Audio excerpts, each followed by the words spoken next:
Hi everyone, so I wanted to get to this story because this is, in the last 2 years there's been so much crap written about the Russian collusion conspiracy between Donald Trump and Russia and supposedly some sort of Kremlin plant. I can't say it without even laughing, but I can't complete the sentence without laughing, but what I read today was the worst piece of arse gravy I have ever read in my life, masquerading as journalism. And it will come as no surprise to regular viewers of this channel that the person who wrote this piece of arse gravy masquerading as journalism was none other than Luke Harding of The Guardian. He wrote this: Manafort held secret talks with Assange in Ecuadorian embassy. Sources say. Really? Do they, Luke? Sources say it, do they? Sources say Trump ally met WikiLeaks founder months before emails hacked by Russia were published? Okay, Luke, let's see what your evidence is, Mr. Harding. Here he is, Luke Harding and Dan Collins in Quito. They jointly wrote this piece of arse gravy. It starts off by saying Donald Trump's former campaign manager, Paul Manafort, held secret talks with Julian Assange inside the Ecuadorian embassy in London and visited around the time he joined Trump's campaign. The Guardian has been told. I've highlighted the important bits in this. Sources have said. Which sources are they, Luke? Who told The Guardian? Which sources are they? Anyway, sources have said Manafort went to see Assange in 2013. 2013? This is they conspired to put Trump in power with the Kremlin and WikiLeaks even before Trump had acknowledged that he was running. Wow, this is incredible. Sources said Manafort went to see Assange in 2013, 2015 and spring 2016 during the period when he was made a key figure in Trump's push for the White House. Maybe in 2013 he knew he was going to be part of that campaign and that's why he did it. Or maybe that was why he was employed by Trump. That's why Trump employed him. It's because he met WikiLeaks in 2013. It is unclear why Manafort would have wanted to see Assange and what was discussed. Really, is it, Luke? Is it unclear? Or were you just implying that they were talking about this Russia collusion that you've been talking about non-stop for 2 years and wrote a book about? But the last apparent meeting is likely to come under scrutiny and could interest Robert Mueller, the special prosecutor who's investigating alleged collusion between the Trump campaign and Russia. A well-placed source. Really, Luke? A well-placed source? Is that his name, is he? Mr. Well-placed Source? Has told The Guardian that Manafort went to see Assange around March 2016. Months later, WikiLeaks released a stash of Democratic emails stolen by Russian intelligence officers. Luke, Guardian, just one thing. That last sentence there that I've highlighted, yeah, that's demonstrably false. That's an outright lie. There is no evidence to say that WikiLeaks released those emails and they were stolen by Russian intelligence, and any attempts from anybody to prove that have been debunked over and over again by geniuses such as Bill Binney. You are absolutely pushing a lie 100% there, Luke Harding. But congratulations and well done for doing it. Unbelievable. Manafort, 69, denies involvement in the hack and says the claim is 100% false. Well, what a fucking surprise. His lawyers declined to answer The Guardian's questions about the visits. Did they decline when they declined? Was it this way? Are you fucking kidding me? Is that what they said when you asked? In a series of tweets, WikiLeaks said Assange and Manafort had not met. Well, you know what? WikiLeaks have such a history of lying to us. They have lied to us 100% of the time, over and over and over. Oh, wait, no, they haven't, have they? No, everything they've said is true in history. Oh. Gonna have to come back from that, Luke. Come on, keep going. I'm sure you can find more sources for this, Luke. Keep going. Manafort was jailed this year, it says there, for nothing to do with Russia or collusion or anything like that. Doesn't put that in the article at all, but he continues, and was thought to have become a star cooperator with the Mueller inquiry. But on Monday, Mueller said Manafort had repeatedly lied to the FBI. Despite agreeing to cooperate 2 months ago in a plea deal, according to a court document, Manafort had committed, quote, crimes and lies on a variety of subject matters, brackets, none of which had anything to do with Russia or Trump or collusion. Don't put that in the Guardian article, though, do they? His defence team says he believes what he has been told Mueller to be truthful and has not violated the deal. You can see there is no factual evidence at all in this article, is there? And there's not going to be. It continues. Manafort's first visit was to the embassy took place a year after Assange sought asylum inside. 2 sources said. Really, Luke, what sources are they? Are these the same sources that talk to you about Christopher Steele? Are these the same sources that talk to you about, you know, all the other Russia collusion stuff that you've been wrong about? They're the same sources, by any chance? A separate internal document. What internal document was this? A separate internal document written by Ecuador's Senate intelligence agency. Was it on a beer mat? What internal document was it? WikiLeaks actually show you the document. God, the Guardian don't even tell you what sort of document it is. But hey, we've got to believe it. It's true. Luke Harding told you so. The document apparently said Paul Manafort as apparently listed Paul Manafort as one of several well-known guests. It also mentions Russians. Oh my God! Oh my God, it mentions Russians. They've got an internal document in the Ecuadorian intelligence agency that mentions Russians. According to the sources, according to the source, how many sources has he got for this that don't want to be exposed?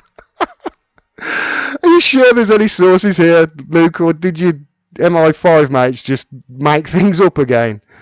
Manafort returned to the embassy in 2015. He paid another visit in spring 2016. Guys, you know what? Just stop with all the bullshit, will you? The area is covered by fucking surveillance cameras. If Manafort went anywhere near the Ecuadorian embassy, you'll have him on camera. Just come out and give the proof, instead of just giving article after article of bullshit, drivel, arse gravy like this. For flying out. Jesus. Ah, I can't even get my words out. This is so much drivel. Turning up alone around the time Trump named him as his convention manager, the visit is tentatively dated in March. What date was it, Luke? What date? God damn, this is arse gravy of the worst kind. Manafort's 2016 visit to Assange lasted about 40 minutes. One source said. He's got more sources than HP. Adding that the American was casually dressed when he exited the embassy, wearing sandy-coloured chinos, a cardigan and a light-coloured shirt.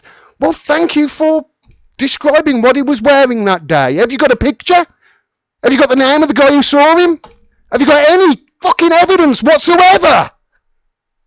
Or is it all bullshit again? Visitors normally register with the embassy security guards and show their passports. Sources in Ecuador, however, say Manafort was not logged. Why couldn't you tell us what those sources were? Embassy staff were aware only later of the potential significance of Manafort's visit and his political role with Trump. It is understood. It is understood by who? Understood by people like you who believe in fairy tales? Because your mates at GCHQ want you to? And it's good propaganda? Is it, Luke? Your lapdog to power you? Your lickspittle? The revelation could shed new light on a sequence of events in the run-up to December 2016 when WikiLeaks published tens of thousands of emails hacked by the GRU. No, they fucking didn't. Again, that's a demonstrable lie. Demonstrable lie. You are talking here about the infamous Guccifer, who Bill Binney has proven was manipulating the data from the download so we could have two batches, and they synced like this, remember? And they proved that the download speed couldn't have come from that guy that you said was the GRU source, because the transfer speed was too fucking fast. This is absolute bullshit. It's bullshit. And The Guardian, what are you thinking letting this man write in your publication? Are you trying to run it into the ground intentionally? It goes on. It goes on. I've got to show it. It's the worst piece of arse gravy I've ever read in my life.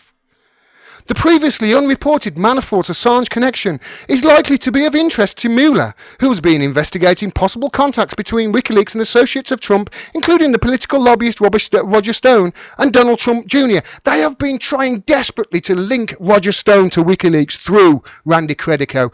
Desperately, and they just can't, but they will not let it go. And this is going to be another situation of like this with Manafort and WikiLeaks.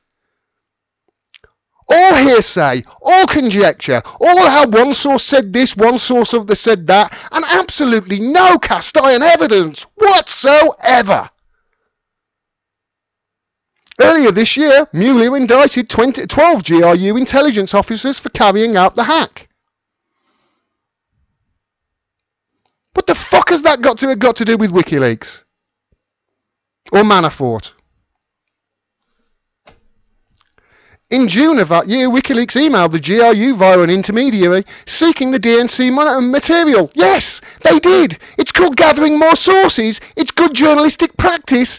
WikiLeaks do it better than anybody else on the fucking planet, and that sort of thing is why. After failed attempts, Vladimir Putin's spies, oh my god, here we go, sent the documents in mid-July to WikiLeaks as an encrypted attachment. No proof whatsoever at all of that. At fucking all. But they state it as fact in their arse gravy of a publication. According to sources, again, no names in it whatsoever. According to sources, Manafort's acquaintance with Assange goes back at least 5 years. To late 2012 or 2013, don't know. It depends on, what source at GCHQ wants to feed me the bullshit. That must be what Luke Harding was thinking at the time when he wrote this. When the American was working in Ukraine and advising its Moscow-friendly president, Viktor Yanukovych. Why Manafort might have sought out Assange in 2013 is unclear. Really? It's unclear, is it, Luke? Or are you only writing this because it fits into your entire bullshit story, bullshit narrative of the last 2.5 years, the conspiracy that Donald Trump is in Vladimir Putin's pocket and they conspired to win the presidency and he's beholden to Putin because there's a fucking tape of 2 Russian prostitutes peeing on a bed? Is that what you are really suggesting, Luke Harding? Because that is fucking preposterous. Why Manafort might have sought out Assange in 2013 is unclear. No, but you're saying that it's clear that they were getting together. They were getting together. They were going to collude. And the thing that drives me mad about this, I'm sorry, the thing that drives me mad about this, absolutely mad, is the mainstream media. You just know the mainstream media in America are going to have multiple orgasms on a daily basis over this, and they already are. I give you Chris Hayes. He's retweeted it out. The sourcing on this is a bit thin. It's a bit thin, the sourcing is. No kidding, Sherlock. There's no fucking sourcing in it whatsoever. But however, the sourcing on this is a bit thin, or at least obscured. But it's the ultimate moment of truth. Oh my god, it's 4 grams of truth. Oh, he's jumping up and down. You can see him behind, his head jumping up, bouncing up and down behind his desk. Because he's short. One person, I've got to show you this, because this is hilarious, really. It says at the end of that article, it goes on to talk about Christopher. It's total bollocks. It really is. But it says at the end of the article, why Manafort might have sought out Assange in 2013 is unclear. You can see he's trying to construct a narrative here. He's trying to say, hey, this is collusion that goes back years. And it's 100% bullshit that he's spilling you. And it's in The Guardian. And the Guardian, I can't believe it, but The Guardian got rid of journalists like John Pilger and kept journalists like Luke Harding. It's incredible to me that that happened. Absolutely incredible. But the thing is, people who want facts and evidence before they jump to conclusions are already onto this. People like Aaron Maté, a second Manafort-related bombshell one day after Mueller ends their cooperation deal and accuses him of lying. Starting to ask questions. People who want, evidence and facts before jumping to conclusions. And obviously, other people have noticed other connections that are happening at the same time as well. This is from good old Nelly Tells. Thank you for this, Nelly. Also, it came a day after the anti-WikiLeaks ex-CIA director Pompeo met with Ecuador's foreign minister, who has already shown he's willing to lie about Assange. Luke Harding is like a parody of a journalist now. He's almost like an anti-journalist. He's not a journalist. He's literally just a mouthpiece for his GCHQ friends on whatever narrative they want to try and spin to the country. He's the worst kind of journalist. He's the sort of person Jamie Clarkson would take the piss out of. If Jamie Clarkson was still on Top Gear. Some say he sees Russian collusion around every corner. And if you say that he's a crap journalist, he'll call you a collusion rejectionist. It's actually got to the stage now where The Guardian they should just shut the fucking doors. That's the level of journalism you allow on your publication, yet you'll get rid of people like John Pilger and not allow them to write for you anymore. And that's the situation in the news right now. You've got the mainstream news, the corporate news, The Guardian, and no doubt MSNBC and the Washington Post and the New York Times will all jump up and down on this and investigate the crap out of it, and it'll be in the news cycle for weeks, maybe. Yet one cursory reading of it, you can see that there's not a fucking shred of evidence to it whatsoever. But they'll all be jumping up and down about it. You can see, and that is the state of the news right now. That is the state of the corporate media and the establishment media. And that's why people like me, I suppose, have a channel. And why people like me are getting more and more popular. If you like this video and you want to see more, please subscribe and click the bell below so you get a notification of when I drop further videos. Independent voices like mine, I'm sure you're aware by now, are being censored across all social media platforms, so please like and comment on the videos. That really does help the channel out, and share the videos wherever you can to grow the audience. If you can, please support me on Patreon. You can do it for as little as $1 a month. I cannot do this without your help. I rely on your donations. Thanks very much for your support. It really is appreciated. Until next time, peace and take care.